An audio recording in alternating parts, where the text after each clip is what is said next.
I'm ready. Go ahead whenever you're ready. All right, my name is Ross Capicchione. I'm from Macomb, Michigan, suburb outside of Detroit. Start with your story of How it happened? yeah. Well, it happened like I was a junior in high school, 17-year-old punk shit. Just doing my thing, skating, hanging out. What I mean is basically there's no... This kid supposedly was supposed to be my friend, and I knew this kid for 10 years prior before this day. He asked me, hey, can you give me a ride to my cousin's house, down in the D? All right, yeah, well, like what part? Like the west side or the east side? And he's like, the east side. And I was like, nah, man, I don't got no business on the east side, He's like, no, it's cool, man. Like the east side, that's like 7 Mile, like, it's like a third world country. The police, they won't stop and get out the car. They won't pull you over. If there's gunshots, they'll wait till everything's clear and they'll come pick your body up off the street and that's it. He's like, please, man, please. I'm like, no. So like a week goes by, I'm still telling him no, because I had a feeling, don't go down there. Kept asking me, I'll give you 30 bucks for gas, all this shit. I'm like, all right, whatever, you're my friend. I'll take you down there. I go to school that day, and I get out, and everything seems normal. We go to the gas station, he gives me the money for gas. We drive down there. So I get off, and it's just like, I get that eerie feeling like you're in the bad spot. But it's like broad daylight out, beautiful day like today. And we're driving, and he's telling me where to go, and we pull out in the street, and there's people outside, and he's like, all right, that's the house right there. So he's like, pull around back in the back. Like when I turned the corner to go right, like I seen it was like caution, do not enter and all this shit, but I still, because I knew him for so long, I just thought, it's the D, it's, whatever. There was a fence, like a grass area, my vehicle, and then houses right there. So it was like, I wasn't in the middle of nowhere or anything. And I get out, and he gets out, and it's only a couple seconds, I'm looking around. My ears are ringing, I'm like, man, that was close. And I kind of just glanced down, and my arm's just hanging off like a zombie. And I'm just looking at it, I'm like, yeah, this is, it's not real. And I kind of shake it off and look again, and it's just hanging off my arm. And I'm like, okay, then it kicks in, blood, flowing, like an animal. And then I look up, and this kid's just holding a shotgun, 10 feet away from me, just holding it right at me. And I asked him, I said, did you shoot me? And he just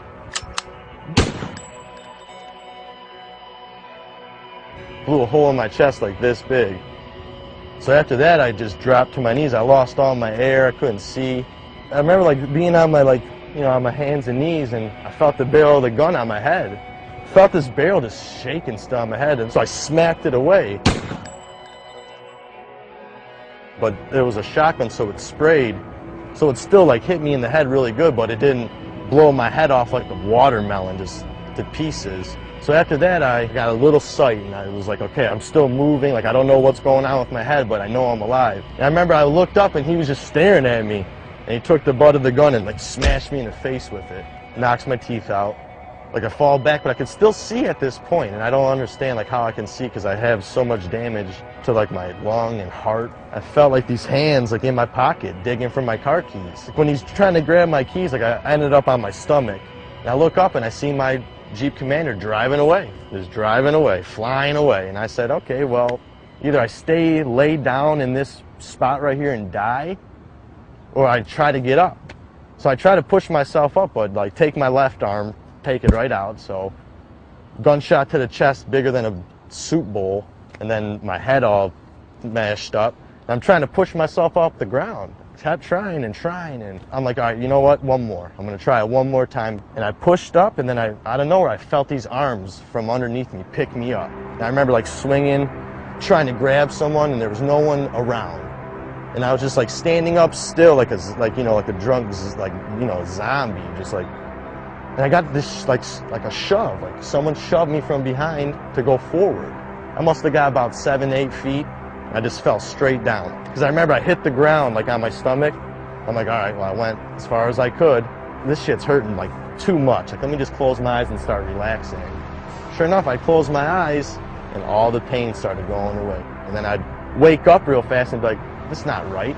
I just got shot 30 seconds ago. How's the pain stopping? And And I'm like, ah, don't worry about it, you know, go back to sleep. That's a good feeling when you're sleeping. So I'll pass back out a little bit, and then I'd be like dying. And then I'd wake myself up, like my own voice, third person. Hey man, get up, man, you're dying. And then like, I did that, and then I heard, hey, hey, and I like started hearing this guy, and he's like running over to me.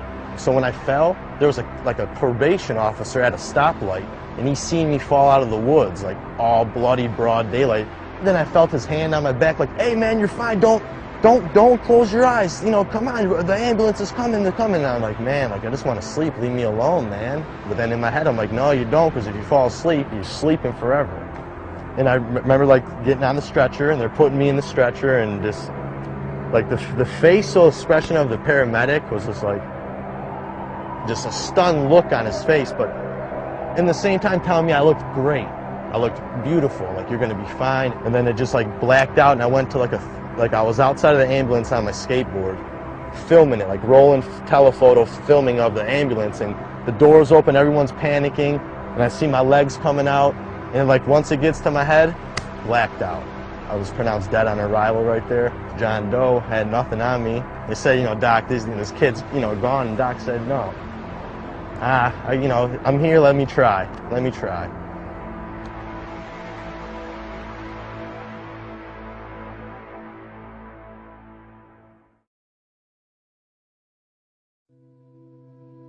Like when I was pronounced dead on arrival, like throw him in the body bag, he's dead. Like the doctor said no, like, you know, I'm gonna try to help him. This man doesn't know who I am.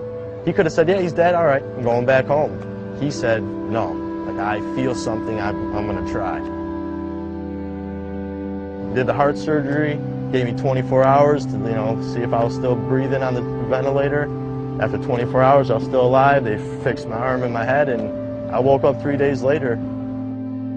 I remember like waking up, and it was still all white, like white everywhere, and I'm like, dead, dead. I'm 17, I'm dead. And then it starts to like come in, and it's like I see curtains, like a freaking oxygen tank, and I'm like starting, and then out of nowhere, bam, perfect vision again. I'm in a hospital, and then I'm like tied down to the bed because I got the breathing tube in me.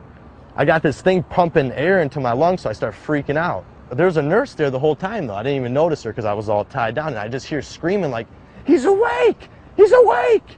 And I see her like running out of the room, and then like running back, like 3 more nurses and the doctor, just this woman just coming around the corner, flying, like throws her clipboard in the air, runs up to me, oh my God, you look beautiful. Like, and in my head, I'm like, what do you mean? I look beautiful. I can't even, what's going on? Like, am I tied down? And then she's like, all right, 1, 2, and like on 2, she pulled that thing out of my throat, man. I got to breathe again, like real air, like, you know, of course I coughed up a ball of tar and BBs, but everyone was just looking at me like, you're alive, like you're breathing on your own right now. Like, what's your name?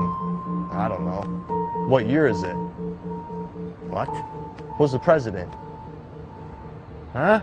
Is there any way we could contact anyone you know with a phone number? I was like, 2-7. Out of anything, my name, anything, the year, only thing I remembered after that was my father's phone number. For 3 days, my family didn't know. My father was outside, like, spraying out the garage, and he got the phone call from the hospital saying, I think we got your son, he's been shot, but he's alive. So, I don't know how my parents had it. I don't know how that feels, like you're a father. Like, so, I don't know, it chokes me up because, like, it's crazy, but they came down there, and I remember, like, I seen my mom come in and my dad, and I'm looking at him, I was like, Mom, you can't get mad at me right now. She's like, mad? You're alive, you're alive. After like the 4th day, they were like, all right, get up, you know, start walking, like, let's go. I'm like, let's go where? He's like, you're going home tomorrow. I'm like, it's been 5 days. He's like, dude, you're going home. What do you want to live in a hospital? You want to go live your life again? I'm like, sir, I got a hole in my chest the size of a teacup. He's like, listen, Ross, I'll give you a tip of advice. You live through this, you're going to be okay. Just go home, live your life, don't hang out with these kids anymore. After 5 days, they sent me home. So, like, I'm shot, you know? My parents are asking me questions. My dad's asking me, what are we going to do about it? And I'm like telling him, like, Dad, I know who did it, you know? The next day, like, out of a movie, like, these men in suits came in. And my dad's like, yeah, can I help you? And they pull out their, you know, badges and FBI, you know. They say the kid's name. And I'm like, yeah, I know him, that's who shot him. He's like, oh, could you identify him through a picture? I was like, of course. Pull out a picture of the kid. He said, that's him right there. He said, Ross, we have him in custody. I said, how? I just woke up like 2 days ago. I just learned how my name again, like how to talk. He's like, the day blank shot you, he called blank and told him. So this kid shoots me and calls his buddy and says, hey, I shot Ross, he's dead. The kid's like, no, you didn't, you're lying. Because imagine another 15-year-old kid saying to a 15-year-old kid, you know? So after they hang up, the kid he told calls the police on him. And he was met by a SWAT team right at his front yard. Got him. And like all I had to do was go to court and testify against him. I went in there, man, in a wheelchair, head still stapled, no teeth, 105 pounds because of all the blood I lost, arm cast, and I sat in front of 40 of his family and him, and he couldn't look me in the eye. He had his head down the whole time, and I had to tell my story like this to everyone. That was the first one. I had to go back to final sentencing, and that's when I was healed. Like, so I walked back in the courtroom the second time. He comes out in a purple suit, top hat, cane, and sunglasses. This is the kid who shot me at court, smiling, while his family cheers him on, says, like, way to shoot Ross, called me a coward because I was taking the justice route. Like, I didn't lower myself to his standards and go try to kill him. I spoke, and the judge, like, looked at this kid and said, you know, said his name, and he said, yo, Ross, thank you. And the kid just looked at the judge like, what do you mean?